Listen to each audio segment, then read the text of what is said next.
Kia ora koutou, nia haku mihi ki koutou. The talk is Kaitiakitanga, which is from the mountains to the sea. And that is a holistic way that Māori and especially Ngāitahu look at our catchments. But that comes from a whakatauki that I'm just going to share with you, mo tātou, mo ka uri, a muri, aki nei, which literally translate as for us and our children after us. So that's just part of that overall concept of how for generations we have looked at the world around us and taken our place as either kaitiaki or rangatira or taken on those burdens of responsibility that were passed to us by the generations that came before us. And I had the privilege of standing here at the opening of the Wild Dunedin Festival to identify our wild hero for the 2022 festival. And for the first time that was the Easter Taiga Taipuri committee, which is a key part of what this presentation will be today.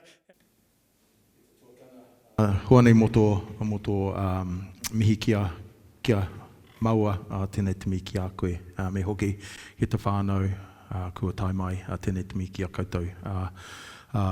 Ko ai au, ko hikaroro te mauka, ko waikoaiti te awa, ko pukitaraki te marae, ko kaitarua heke te hapu, ko Brendan Flack tōku ingoa, nō reira tēnā koutou.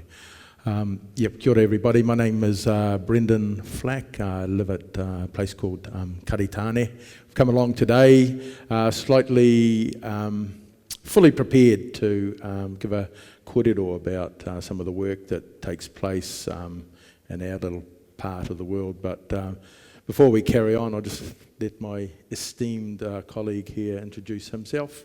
Kia ora. Tēnā koutou katoa, ko Matau te awa, ko Taraputi te mauka, no te pauti ahau, ko Chris Hepburn tōku ingoa. I'm Chris Hepburn and I work at the University of Otago and live just above Tomahawk Lagoon in Andersons Bay. And I'm a member of the Easter Taiga Taipuri. I'm privileged to work alongside tangitiaki for Kaitahu and in their leadership of marine conservation in the south, and I acknowledge their work and the work of the people before them to get into a position through the settlement and all these other different struggles that Kaitahu has worked through. And as a marine scientist, an ecologist, someone who's been involved in a lot of different work, including the Southeastern Marine Protection Forum process, I see the stalled nature of MPA work, marine protected area stuff, and the real leadership that's been shown around Taipuri locally here at East Otago, but also the Mātaitai and Otago Harbour led out by Otako, and Moiraki, their Mātaitai as well, and just a great opportunity, and I just acknowledge that before we start speaking. Just while we have this slide on board, it says ki uta ki tai, so mountains to the sea, so looking at the holistic and the interconnectedness of all places. So we're talking about the inland areas that connect to the ocean via the estuaries that we see here, and into that coastal area. So ki uta ki tai, there we are, connected fisheries ecosystems within southern New Zealand. Picture of our whare nui hoirapa at Pukitaraki.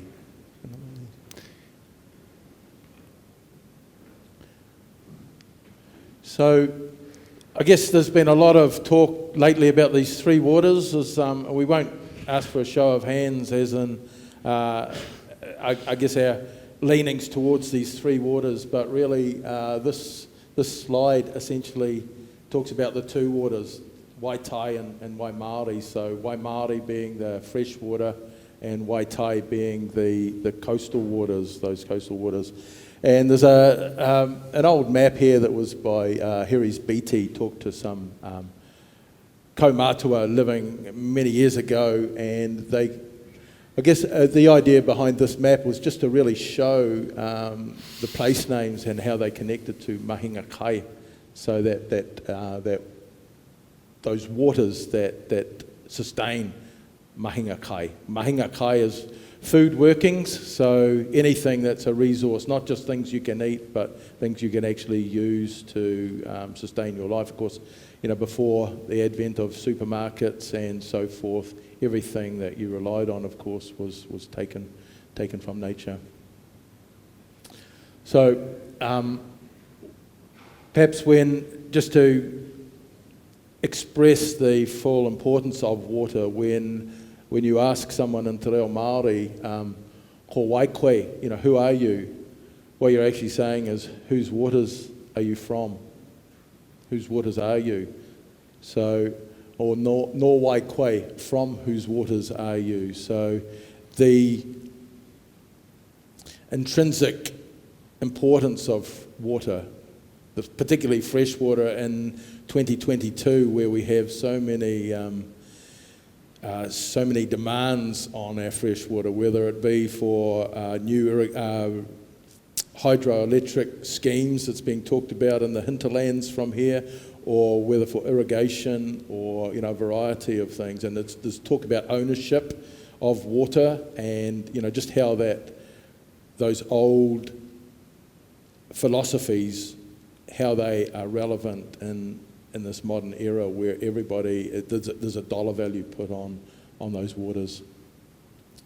So just briefly to kind of set a little scene, whakapapa genealogy is a really important connection that we have in ngaitahu or kaitahu with water. So we talk about Maku, who was with Mahora Nui Atia, Kaputa Kiwaho ko Raki. So moisture emerged and coupled with a cloud. That cloud that we often see, that east bank that we often see out on the east coast of Aotearoa. And from that union came Raki, or Rangi Nui, the Sky Father, who coupled with Pokaharo Atipo. And their children include Aoraki and his 4 brothers. So the idea was the 4 brothers, Aoraki and his brothers, decided to travel down to see their father's new wife. And her name was Papatuanuku. And that the kōrero that we have is that Aoraki and his brothers came down to visit with their stepmother, and when they went to leave on their waka, on their canoe, and head back to their father, they didn't remember the correct karakia, the correct incantation or correct prayer to get back there, and they remained here on Te Waiponamu. So one of the old names for Te Waiponamu, the South Island, is Tuaka a Aoraki, so Aoraki's canoe. And later on it became known as Tuaka a Maui, so Maui's canoe, and of course the North Island being Te Ika Maui, the fish that Maui symbolically fished up. So ko waiau, when you're talking to a southern kaitahu person, ko waiau, who am I? Ko Aoraki te Mauka. Aoraki is our canoe. Ko Waitaki te Awa, those tiers of Aoraki that travel through. Now they've got to cross through 3 dams, and there's discussions there that we could have around just what that does to the mano te wai, what that does to the life force or the mauri of our river, and that feeds into Te Tai Araitiuru, the Araitiuru tide, where the Araitiuru waka sank just north of here at a place that Chris mentioned, at Moiraki, and the people came onto the land and are remembered in the landscape today. So this slide, it's just the spring of life. So puna is a word for spring.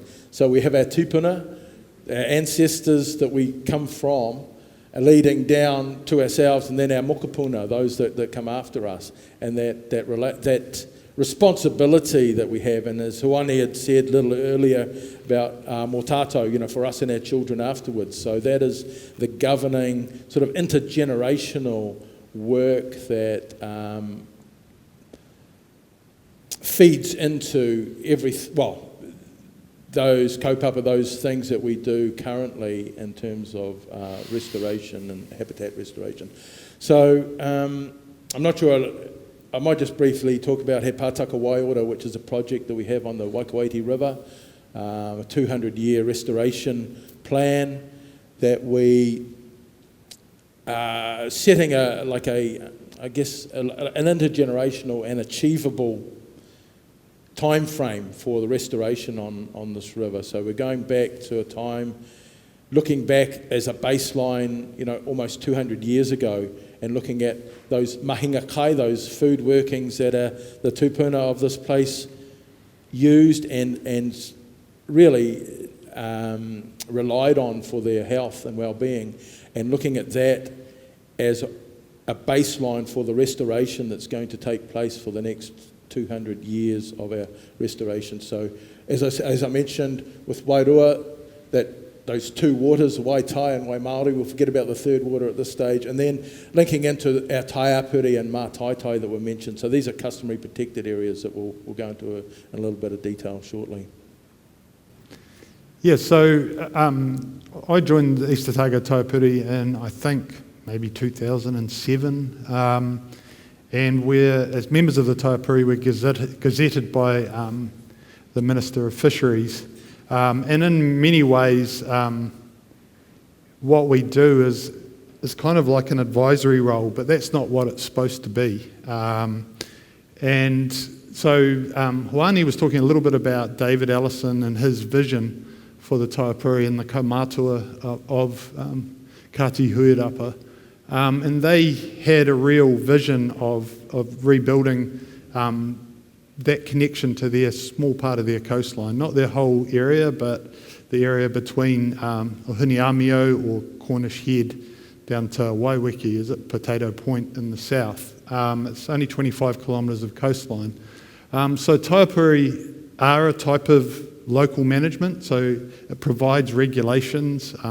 So Hoani's involved with the Mātaitai, which is a little bit different on Otago Harbour, and they're relatively similar, right? They're similar things you can put up to the minister and say, hey, we'd like to change the rules here, and then the minister will say yes or no. There's an issue with that. We can talk a bit about that later, I think. And maybe Brendan would be better placed, but I'm really happy to talk about that too. After a 7-year process, the Taipuri was gazetted. It was applied for in 1992. This was a pretty, I don't know, maybe times haven't changed that much, but it was that iwi versus Kiwi perspective. I remember when there were ideas of a Mātaitai, maybe at Brighton.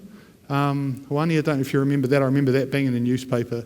And I was in a very different space, right? I didn't know much about Ngāi Tahu, and I was like, oh, what are they doing? And there was a lot of that stuff going on both sides a little bit. And over the last, it was finally gazetted, and the first regulation sort of came in 2003, I think, was at the set net ban. And then after 2008, we really started things rolling. I think the key thing, and I just acknowledge the leadership of Brendan on providing a middle ground and allowing the time to occur for regulations to occur. So the objective of Taipuri isn't to manage local fisheries. They're not a community marine reserve. They're there to make better provision and recognition of rangatiratanga, sovereignty, for want of a better term, under the Treaty of Waitangi. So they acknowledge the grievances in the past and try to somehow redress them in whatever small way possible. So that's the purpose, but for me as a marine scientist, it's awesome because with the support of Ngāi Tahu, my research and the research of my students informs tangatiaki, the gazetted managers of these places, and you can change the law. And that's the great thing I've found working with Ngāi Tahu is their open mind, their strength and their knowledge, but also their wanting to apply other knowledge as well.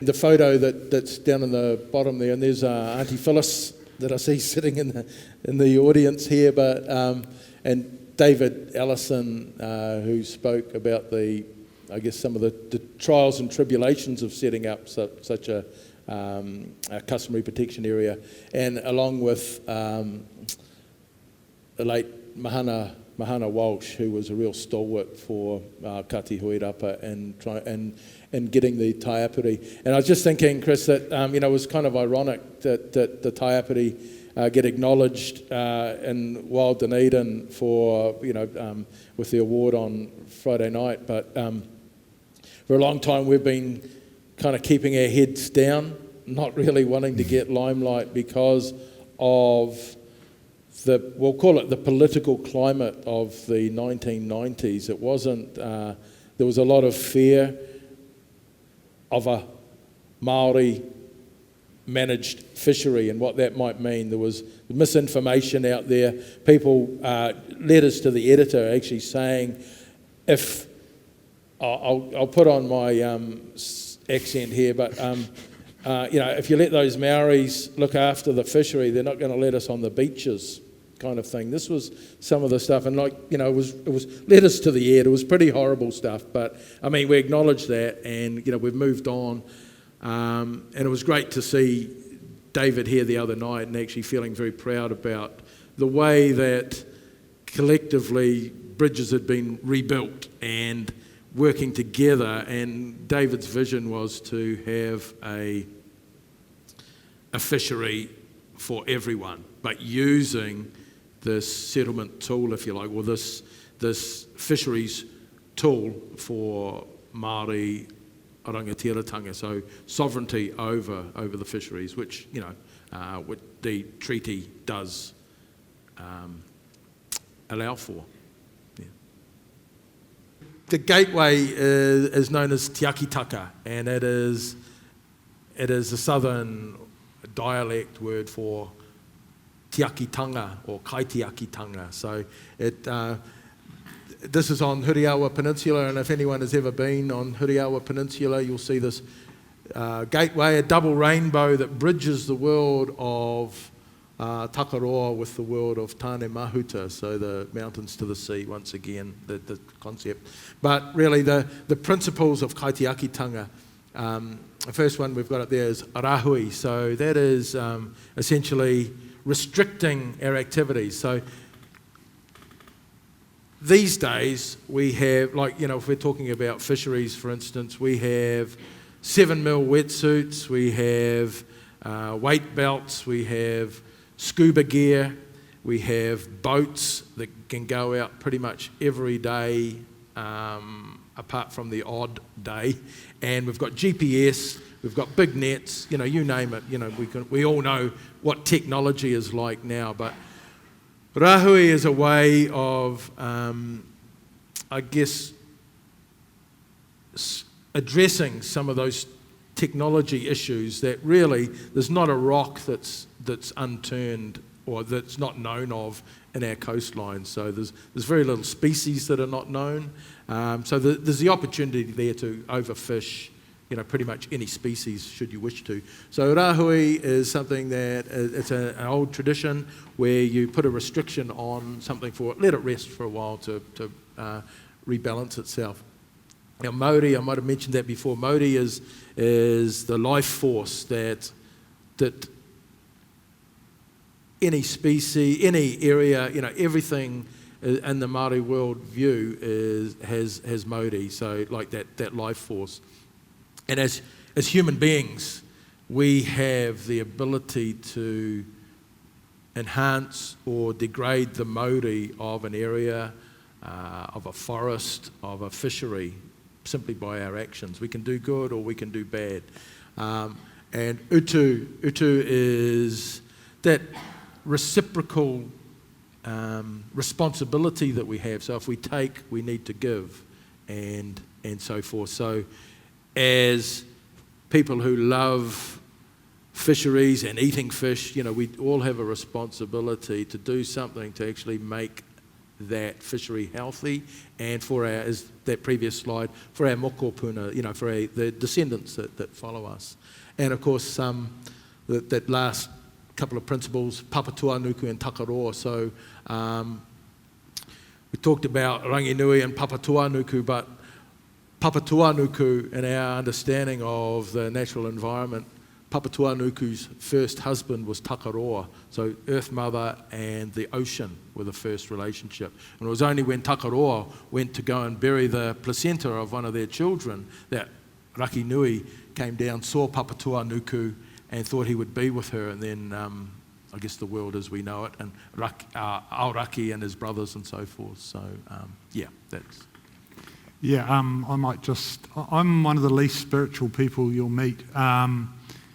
I'm a scientist, and you might have heard a little bit about this Mataranga Mahdi science debate. I think it came from probably trying to add some Mataranga into the curriculum at secondary school. I'm trained as a ecologist. I'm an ecophysiologist. And when I look at the things, and a fisheries scientist in some way, when I look at these things, I just think of the way I was trained as an ecologist. Well, obviously, Rahui, as a scientist, we all understand restriction and closures and how we protect different things. The Maori, the life force, is all the value in the ecosystem that we might not actually understand what that bacteria does right there, but it generally has a role. And we know that a chair with many legs is less likely to fall over than one with a few. Obviously, today's talk is a little bit about utu. Yeah, obviously, we, from our learnings over the last, 150 years of our, fairly shameful destruction of our both terrestrial and marine environment. Sometimes, my brother and I go hunting sometimes, and we look down, like we go up over the Kakanuis and look down at just what we've done. And we look at the wilding pines, and we look at the broom, and we look at what's happened, and it's pretty sad for us. And that connects through into the sea, right? So those connections between Papatuanuku and Takaroa is what we're sort of talking about. When we damage the land, we're also damaging the sea too. So I don't see the debate around it. It's knowledge, and if you're a good scientist, you look for knowledge wherever you can find it. You can assess it, but that's the thing. So I'm just moving off topic a bit there, but that's something I feel quite strongly about. And one thing I've found in the last 20 years of working, I guess it's not 20 years, maybe 15 years, I'm getting a bit older, we haven't yet got to a place where the science has disagreed with the knowledge of the tangatiaki, of the customary fisheries managers. I'm not saying it's not going to happen, and it can happen, and we can have those discussions. So the work we do in the Taipuri, Mātauranga drives the work, right? It drives our questions. The issues of the community drive what we do. So Brendan talked about He Pātaka Waiora before. We put together some, I'd acknowledge the work that's been done there in that longer term plan, and Brendan sent me a message the other day. He was out just near that, the larger photo there, out knocking over wilding pines while I was doing nothing. And this is the efforts that goes on those places that are public land. They were in Ngāi Tahu's land, but the effort goes in, and quite often a lot of our work around carbon farming and things like that's on private land, while the efforts of Kati Huirapa and the community, they are restoring those ecosystems for everybody, which is really quite impressive. Brendan talked a little about mahikai, the work of gathering kai. That's, foundational in the research that we do, that we're supporting, and there's a broader network of these customary protected areas. They are the primary way that we manage our marine environment in the south, and probably New Zealand as well. Marine reserves, they've sort of slowed. They're not a major thing. And the key thing about Mataranga Taipuri is there's a place for people in them, right? People as part of the ecosystem, and A lot of the goals that you'll have are related to people's use, but through that you get those conservation, biodiversity gains as well, just through effective management and understanding.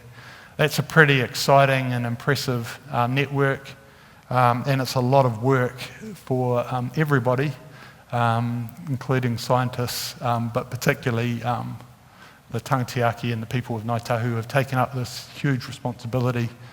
And I don't know, the two people sitting next to me, I don't know how often they get an evening off after work. Not often. For us, our job as a scientist is pretty simple. We provide the evidence and information to give confidence to the people with the energy and pathways to change public policy and practices as well, how people act. You can have all the laws you like, but if you haven't brought the people along with you, they're going to do what they want anyhow. The old one will get caught, but in the end, it doesn't really... Are you going to throw someone in jail for having undersized power? It doesn't happen that often. I'm not sure whether you should, but others would have different opinions, like Mr. Flack beside me perhaps, but that's the thing. Education is just central, and I'll go back to David Ellison again and him really focusing on that, and I think that's been an important part of what the Taipuri is about. So we're talking about interconnected management, and this is a picture from Brendan's mind. It might not look like there's much going on in there. Sometimes I wonder, but there's a lot going on. And when you think about it, if you're going to manage, so we've got a tonga.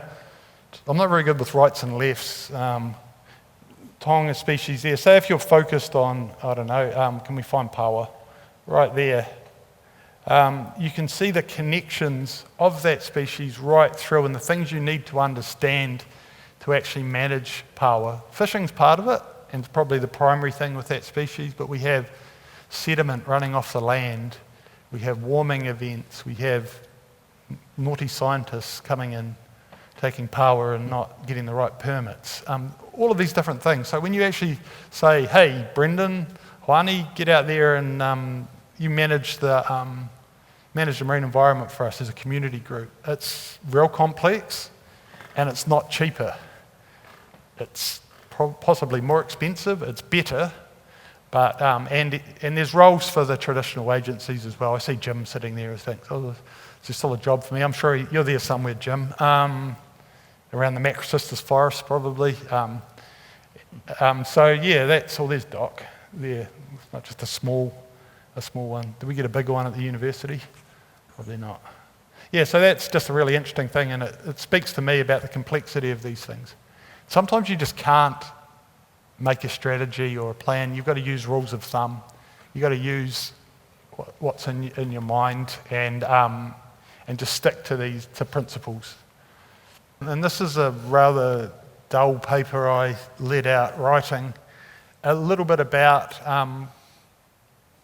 the challenges we've had as a Taipuri committee in dealing with a range of different things, and there's some real sore points for all of us sitting there. One of them is this dredge spoil AO or A0 or whatever it is, where we took Port Otago to court and ended up in the High Court.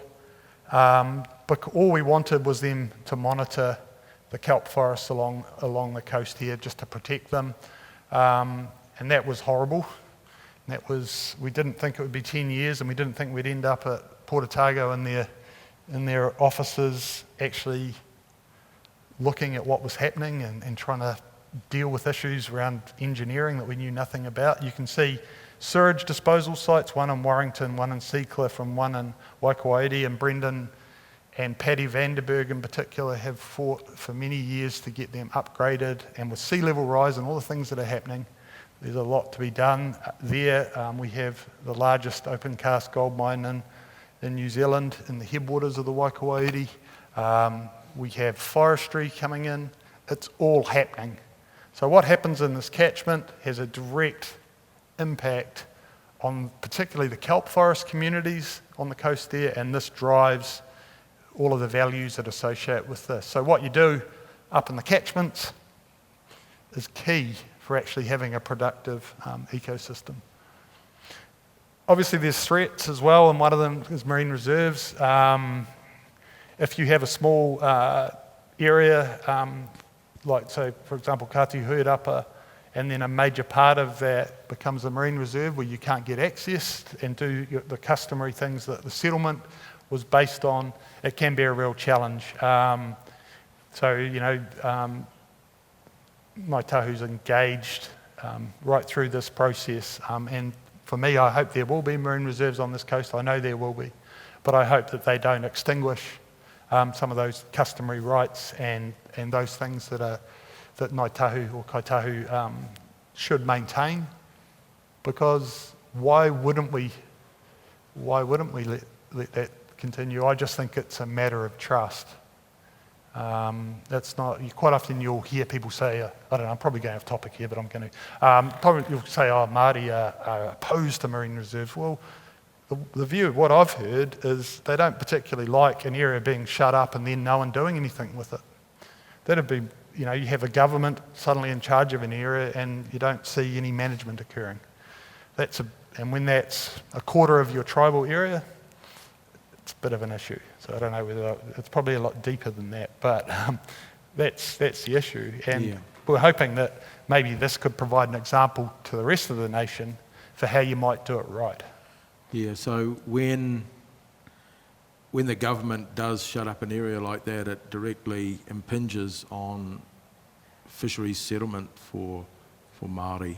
And the proposal that we have for some of the proposed marine reserves here is that to be co-management of those areas and also customary access as to how that might look, you know, in terms of what Chris was talking about, science and mātauranga, so actually using those places, because once access to a place is denied, just as we've seen on the land, then that mātauranga associated with those places can disappear as well. And that's one of the really key things for the work that we do in our Taipuri, is to maintain continued access to those places so that mātauranga, that traditional knowledge, can be maintained rather than read in books or passed down through stories of this is how it used to be.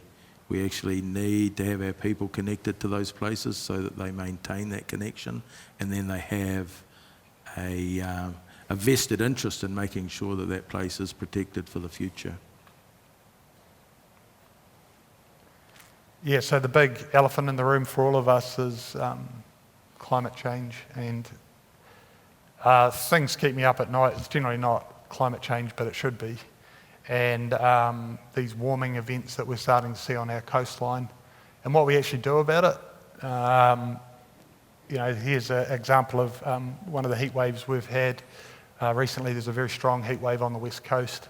They're happening more and more often. They're profoundly changing how our coastal environments work, and we feel helpless to do anything about it. But what I can tell you from my expertise around kelp forests is if we tidy up the sediment loads that are coming down into our coastal waters and the water's cleaner, we know that our kelp forests are more resilient to heat waves. So we can do local things. So actually planting trees in a catchment, maybe not for the carbon sink stuff, but to actually maintain that sediment. Anything you can do like that is a positive. And that's based on many years of research around cumulative effects and synergistic stresses and things like that. So a lot of the research that I've done is around giant kelp, and I've mentioned it before, with the sediment loads that we're coming off the port dredging, but also down those catchments, things like forestry. We have these large kelp forests that are north of the peninsula that extend probably, you know, north of Moiraki up to Kakanui. They're analogous to the kelp forests of California. They are our cold water coral reefs, and they provide all of these values commercially, recreationally, culturally, and also obviously scientifically, because they allow us to go out and do some pretty cool research along our coast. And then they connect to this taonga species, treasured species, what we can say is a cultural keystone without access to power, then culture is diminished around this species. And as a Taipuri committee, unfortunately, I think we'll probably get onto this, maybe we've worked really hard to protect this species through many years, and as Brendan mentioned before, the decline of the species was one of the key motivations for the establishment of East Otago Taipuri. It's a huge sense of loss for the species, for customary fishers who used to do it by wading only. You would go down to the shore at low tide when the cupboard is open and you would take the paua, but it's changed and people are in there in wetsuits and you've got to dive, and then older people or young people that could have been their first or last connection to the sea, it's lost, right? My grandfather talked to me about at Kaikoura going to the shore there and just paua being all through the intertidal. That's the way it was. Can we have that back? Of course we can. We just need to actually think about things in a slightly different way. This here is a little bit about our paua efforts. You can see Kaumātua are concerned about diminishing paua stocks around Huriawa. They drove the establishment of the Taipuri. In 2008, I came on the scene and we did some surveys. We did it around Huriawa, around the pā site that we were talking about before. And David Ellison sat next to me in a Taipuri meeting and grabbed me by the leg and goes, I want to go fishing with this guy because he's taller than everyone else so he can wade deeper and get the pauas. And from that I said, all right, we're just going to survey the customary bit, the shallow bit, because that's what the customary fishers are interested in. They're not interested in what's at 30 metres. It's not really relevant. So we did a survey around that. We found 1% were above the legal size. What do you know, everyone before that, the locals said, yeah, about 1% of them are legal. So we confirmed it, sent that to the minister. We started with a voluntary closure, or rahui. We called it a closure because rahui wasn't very popular. The Huriawa was closed through an actual closure in 2010. We rolled them over. Then we changed the regulations to a different, an S11. I don't really know much about these things. Nigel Scott, who's they call him Mr. Mā Tai Tai. He's the guy that supports us getting these regulations through. It was close to an indefinite closure. Mapotahi, some people call it Goat Island sometimes, just near Purakanui. That was closed as well. And in 2019, we closed the whole fishery. And this isn't based on we want to close the fishery for control. It was based on the fact that we actually surveyed the fishery and saw it go down the toilet over those years, despite our best efforts. And this is a failure. We failed because if this fishery remains closed for another 5 years, those cultural, that mātauranga, those things will be lost. So that's the situation we put in. So we need to really up the effort and get this fishery going again. And a lot of this decline, we closed the fishery, a lot of this decline is due to stuff coming off the land as well. Part of the problem too, though, is the legislative framework. So like you're looking at, if you want a regulation in a Taipuri, it takes you about a 3 or 4 year lead in. That's after you've done the science or the surveys. So that doesn't, when you're seeing this decline and the minister has to have all his advice from all these other people, and that time frame of 3 years, that's it, you're watching a decline in that time as well. So that's something that's we're trying to address also. Yeah, because it's a double-edged sword of science, right?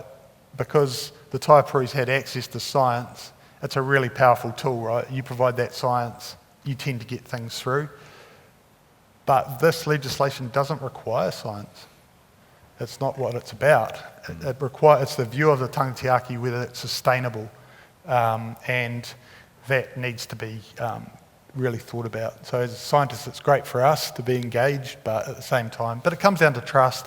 And also we do live in a democracy, so there are those issues as well. And that's why it's, as Brendan said, it's the political process of getting people alongside, and that can take 10 years and it can be hugely frustrating.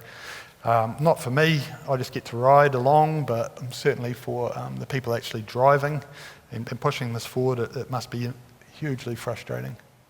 Yeah, so you can look up online on fisheries and just look at the different rules that have come in. There's been a change in blue cod, and we were ahead of the game with that. Generally, you'll see a lot of the stuff that we do tends to be a little bit ahead of what's going to come more generally as a nation. Some of the work both Brendan and I are involved with is around this new Coastal People Southern Sky Centre of Research Excellence. And really the goal of that is around that Maori order. So it's about restoring ecosystems for what will be. It's not about nostalgic, back in blah, blah, I remember it being like that. It's like, what's happening over the next 50 years? How do we restore those things back to that? And this program extends from Rakiura, Stewart Island, throughout New Zealand and into the Pacific. And a lot of it is also to do with how do we prepare for climate change? How do we prepare for the climate change refugees that are going to come here? There's a lot that's going to happen on our coastline due to warming that's going to be very positive economically. We're going to have large salmon farms off our coastline. This area here is going to be the probably central area around kelp aquaculture in New Zealand. So there's a lot, Marlborough, how long will salmon aquaculture be in the Marlborough Sounds? I would expect 5 years. And then we'll see salmon farms here, and they might last here for 50 years. These are the changes that are going to occur with climate change. And we have the coldest water in New Zealand, so there might be some benefits initially. So I guess in the end, and we go a little bit back to the start around that rangatiratanga idea and principle for the creation of Taipuri. And Anne-Marie Jackson's PhD thesis that she did finished in 2011, and she'd come out with me to the Taipuri meetings, and she'd look at it from a different perspective. And you can read, I think, a lot of the stuff, I think as a Taipuri, we kind of see ourselves as, we don't try to fix everything, we just try to work on our space that we're involved with, and hopefully people might see. They might look and go, well, we could do that too. When we look at the profound changes coming from climate change, it seems really hopeless. But if you fix your place, then maybe someone else will see what you're doing and they'll fix their place too. To me, I've got quite a small mind. I can only really focus on things that are fun and tend to be in the water. This broader scale stuff, it's hard. So I just think we just deal with our stuff and think about it and be smart. And we know, again, these are the customary protection areas around, these are the established ones. We know that if we do things better on the land and we do things better in the sea, there's going to be better outcomes as things we're pretty helpless against, increasing CO2 and warming. And for us, obviously I work at the university, and you can see some key figures here at Puketaraki Marae. Through education, that's really where our big gains are. Do you think, Brendan? I don't. Brendan says something, maybe he stole it off someone else probably. When we go down to the Waikawaiti River, on the banks of it, it looks like a blooming mess. And he said to me, until the people want this, or the people are well, then the side of this river is not going to be well. So we need to work on them. At the same time, we also need to work on the banks of the river too, and that's all the efforts that are going on that example there. So I don't know, that's about all I have to say, Brendan. There's some sea lions down in Port Pegasus. I just quite like that photograph. Look at them. They were giving us a hiding down there and managed to get a photograph a bit further out. But I just acknowledge the other members of the Taiga Taipuri Committee, all the tangatiaki and kaitiaki of Ngāi Tahu, the staff of Te Rūnanga of Ngāi Tahu have been really supportive, key individuals funding a lot of the work and working with us, and particularly the students at the University of Otago and their efforts, staff as well, but I just acknowledge, younger generations and all the efforts that they put in, because they're the ones that are gonna wear this, and we just hope to make it a little bit of a softer landing. So I don't know, Brendan, have you got any?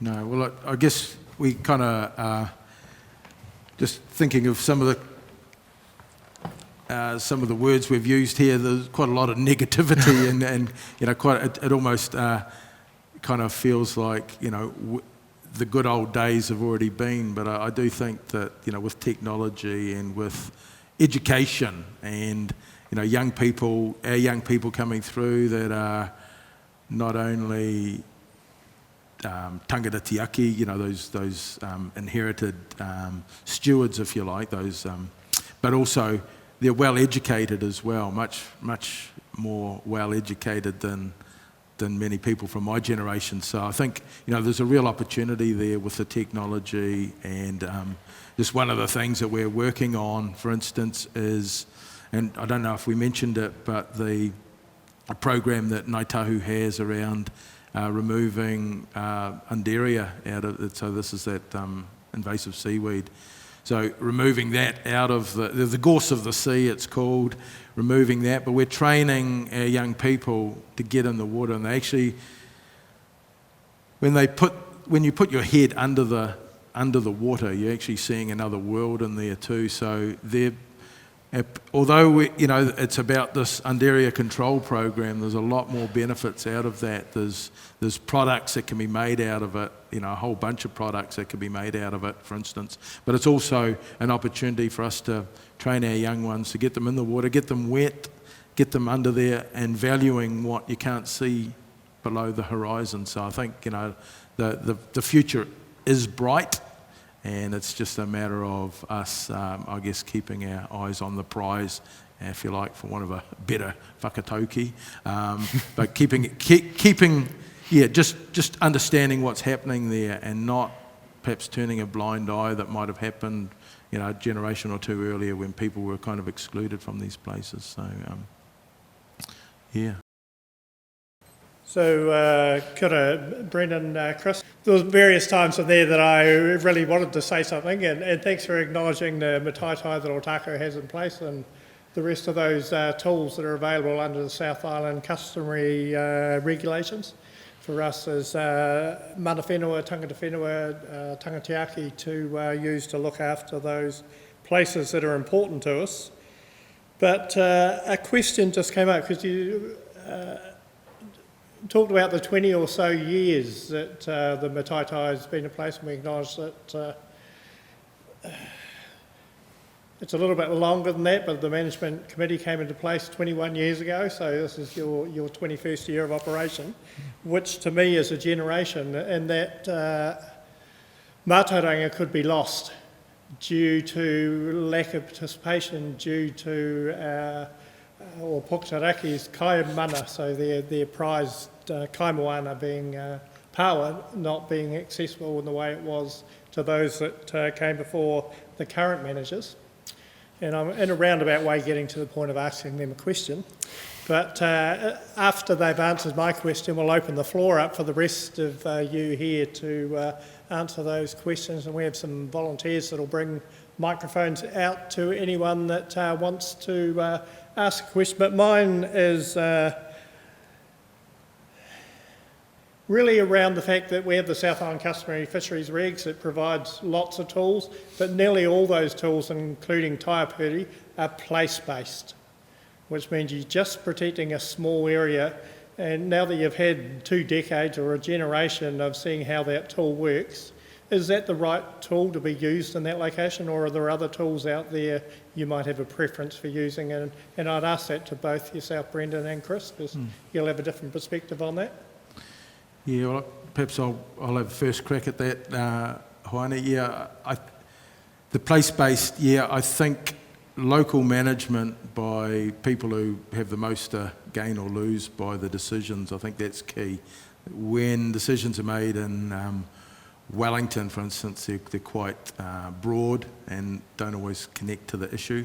But just on that, we have in kaitahu, or in Maori fisheries, so customary fisheries, we do have our customary authorisations, which allows for pretty much rewriting fisheries legislation. So a tangata tiaki can write an authorisation for the taking of fish, seaweeds, any marine life really, and in any form that they see fit. So with our closure on the Pawa, our intention is to reopen it under these customary authorisations, so you can address the technology issues by what we had proposed a number of years ago. I think Chris nicknamed it the naked fishery. So a wading only fishery that didn't allow for some of this technology.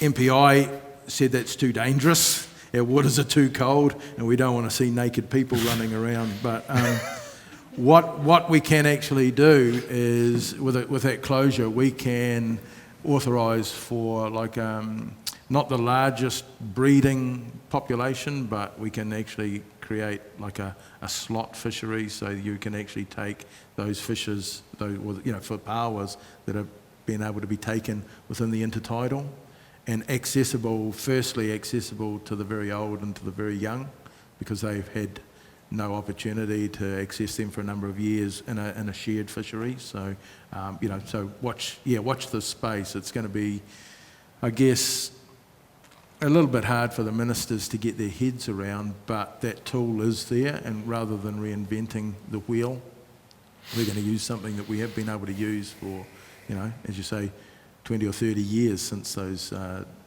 Fisheries Act 96 came into play. Do you want to add? Yeah, I bought a really good pair of binoculars for that naked fishery. I'm kind of disappointed it never happened. Oh. So, yeah, This is a family show, Chris. I'll get back onto what Brendan was just talking about, but back to Juani's question about that broader scale versus place-based management. Place-based management is the way of the future. It is where we're heading.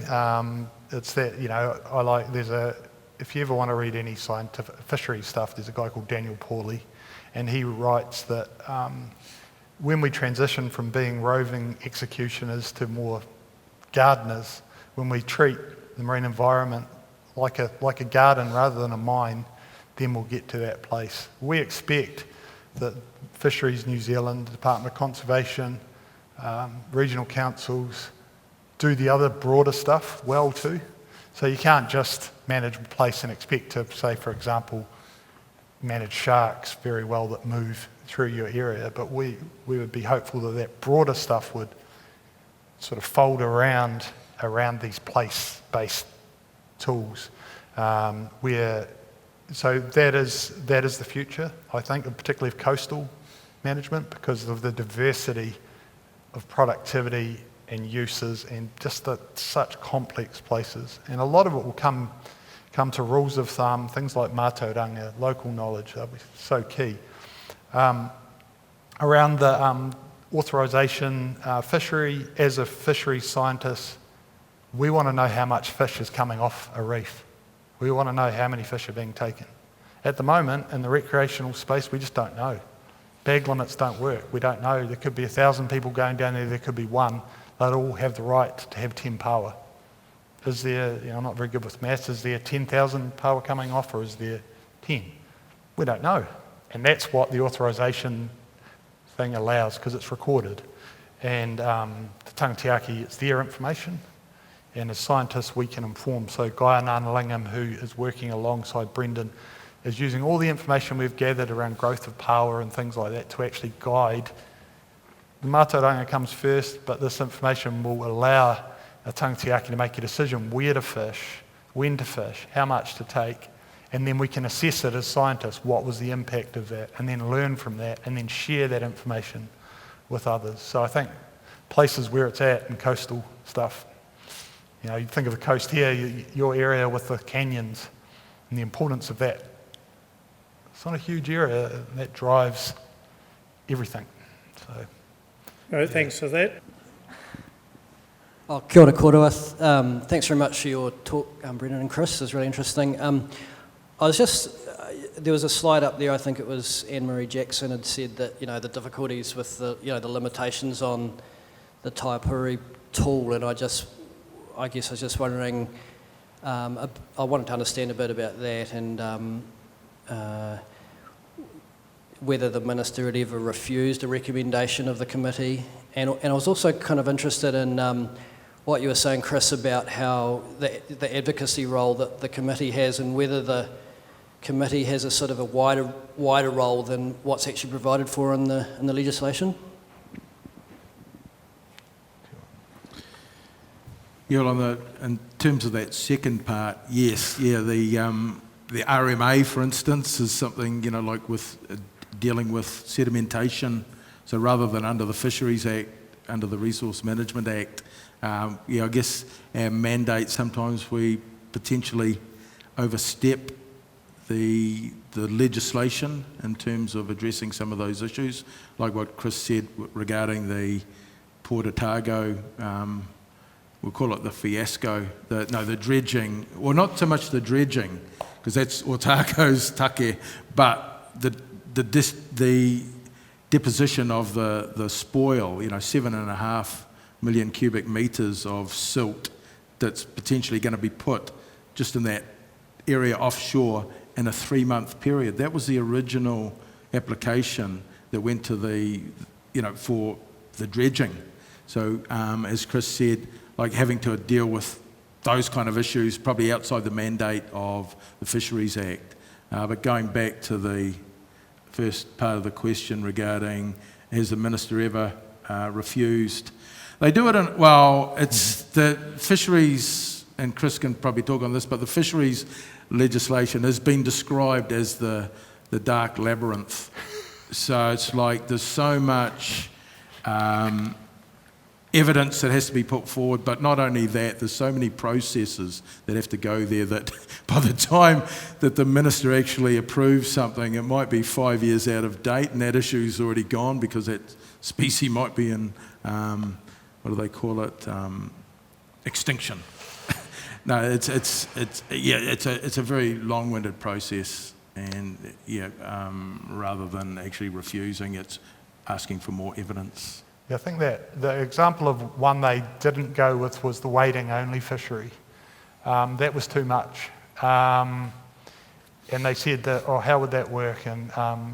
But I've got a student who comes from the island of Jersey, and she was a fisheries scientist and officer over there, and they've got exactly that. They've got a wading-only fishery. They've got huge tides, right? And it's based on the moon, on Maramataka. So there are examples of those things. And the reason probably we haven't been pushed back is just the huge efforts and humility of people like Brendan bringing the community along, doing the work at the table, at the Taipuri. And I get really frustrated with the breadth of what we do now. We've got to deal with fresh water, man. Oh, that just brings me down. Sorry, but as a marine person, fresh water is so hard and you know what I mean? They're quite mean to each other in freshwater. Out in the sea, it's pretty cold, so we're fairly relaxed. Even the port stuff, I don't think we ever yelled at each other. You know what I mean? It's the table is at the marae. The table's at the top. That's where you get in the regional council to come. That's where Jim from DOC comes when he's allowed to talk to us. And yeah, that advocacy role is just paramount.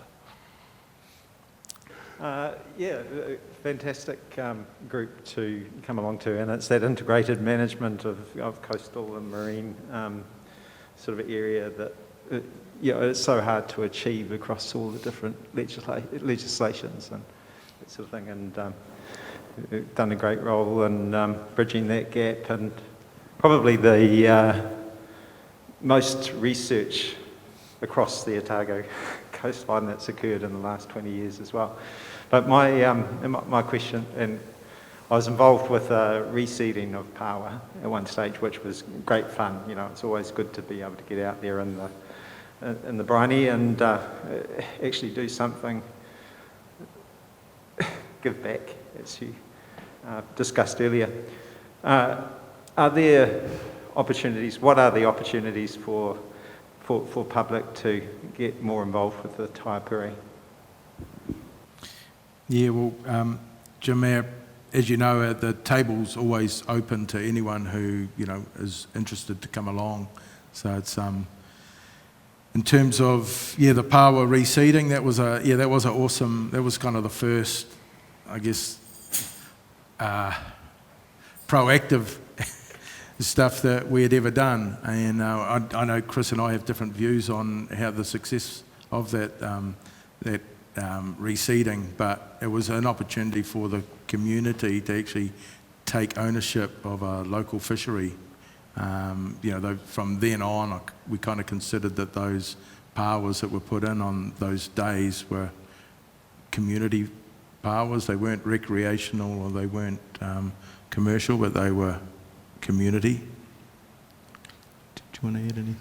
Yeah, as Brendan said, Taipuri meets every second Tuesday. The meeting's open. We had hamburgers last time, or fish burgers. That was bloody nice. So it's a really amazing place just to go and sit and listen to what's going on. I think there's stuff coming. We're trying to spawn power, and we've been struggling a bit in the Portobello Marine Lab, and luckily someone with a few clues, Guy Nunalingham's taking over that project from me. And so there will be an opportunity, Jim, hopefully before you pass away, that we will do a reseeding. And Jim will be real pleased to know that we've started reseeding kelp forests as well. Hopefully we've cracked it, so we put them out there. We did some down south of Green Island, and we've done some up on the coast here too, so hopefully that'll start working. So hopefully the core coastal people, Southern Skies, will provide a lot more opportunities once we can get off the ground for people just to get involved. And the Underia work too. It's going to be a real important one. So I should say too, Jim, that we're building another waka out at Puketaraki as well. So the word will go out then too for people to come along and be involved in that. So that's using modern and old technology and skills to create a larger waka that it's not fossil fuel delivered, and we're hoping that some of the work that we do there will be looking towards that some of that climate change stuff and so forth. Just as an example of an alternative way to do things rather than some of the less appropriate activities that we have today. Announcement from the government the other day about the limit on fin fish in general around the country. What's your opinion on that? That might be for you. I didn't read that one. Which limits? They said that there's going to be a limit of 20 covering any species. It's to do with all that tanking of pink mau mau up on Coromandel and Mike Banner and Legacy, and so they said that only some fish are restricted, and so they're going to have it across all species. So if you haven't heard about that, it was in the news the other day. Yeah, so I did see a little of that because the majority of our fish species don't have a bag limit. Is that right? Yeah. So 20, yeah, well, in our Taipuri for about 10 years now, we've had a limit of 10 fish per person, and for blue cod, it is 2. We just feel that, filling up the larder each time, with a large amount of catch isn't really appropriate, because the real joy in fishing is not necessarily the eating, but it's the gathering, the sharing of that experience with others, and the sharing of that food with others as well. So, 20, I guess there's an argument there. Is that too generous or is it not? I guess it comes back to that principle of Kaitiakitanga around Rahui about restricting your take as well. So. Yeah, one thing I not being familiar with that rule, these broad rules that apply across the country are not really related in any way to ways fish grow or their biology. So as a trout fisher, when I go to a place, I know how many fish I can take. And a lot of people will argue, oh, it's too complex. It's too complex to have different bag limits in different places. You go trout fishing on a river, you might have different stretches of that river with different bag limits. It's just part of the responsibility of fishing. So I think Taipuri is probably getting near the right sort of place, but bag limits are very poor tools when the number of fishes increase, and that's why in the Hauraki Gulf it's just not going to work. You need to have an output fishery where you understand how much is taken. And that's what commercial fishers have to do imperfectly, and eventually I think, I hate to say it, at sea fishing, that's going to probably come in too. So unfortunately, as our populations grow and there's more fishers, we just have to, it's not about us, it's about the things swimming in the water. It is about us, but yeah, I'm not sure if that answers it, but 6 fish is a lot of fish, I can tell you that. Who would go and catch 6 trout and knock them on the head? No, they used to do it in the 50s. Yeah, you would, but do you know what I mean? That's a pretty aggressive day catching a bloomin' invasive fish, isn't it? No, you did right. Yeah. It might be a good place to stop you guys, I think. Yeah, you reckon? And also just acknowledge the presentation you provided us with, been exceptional. And I just ask all those present just to put their hands together and thank you.